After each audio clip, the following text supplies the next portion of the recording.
Từ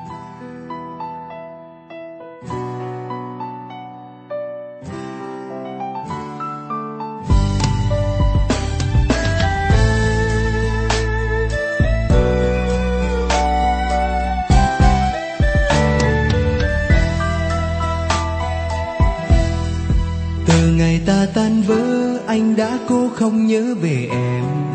Từng ngày anh ngước lên để nước mắt không phải lắng xuống. Nào ngờ anh yêu đuối khi bên anh đã vắng em rồi. Không biết anh phải ôm nỗi đau này bao lâu nữa đây. Giờ thì không yêu nữa, anh khép kín trái tim của anh. Phải làm sao để quên một người từng luôn là tất cả. Giờ ở đâu cũng thấy như em đang đứng trước mặt mình. Em thấy em là anh mới thấy thiếu nhau không nhẹ nhàng.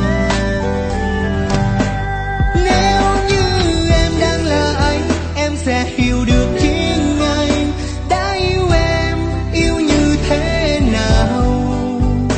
Sao lại làm anh đau với những gì anh đã trao? Sao lại làm anh khóc khi mà mọi góc trong tim anh đều dành cho em?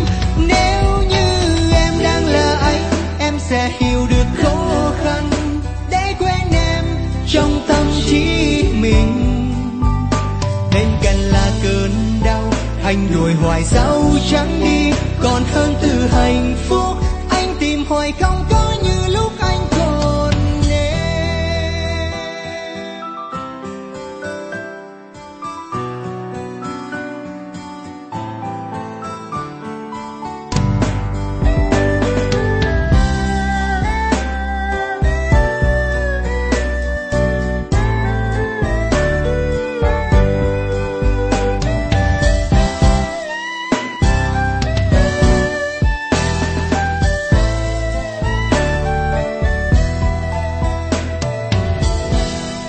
Từ ngày ta tan vỡ anh đã cố không nhớ về em.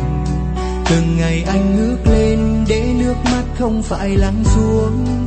Nào ngờ anh yêu đuối khi bên anh đã vắng em rồi.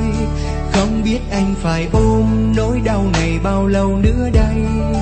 Giờ thì không yêu nữa, anh khép kín trái tim của anh. Phải làm sao để quên một người từng luôn là tất cả. Giờ ở đâu cũng thấy như em đang đứng trước mặt mình. Em thấy em là anh mới thấy thiếu nhau không nhẹ.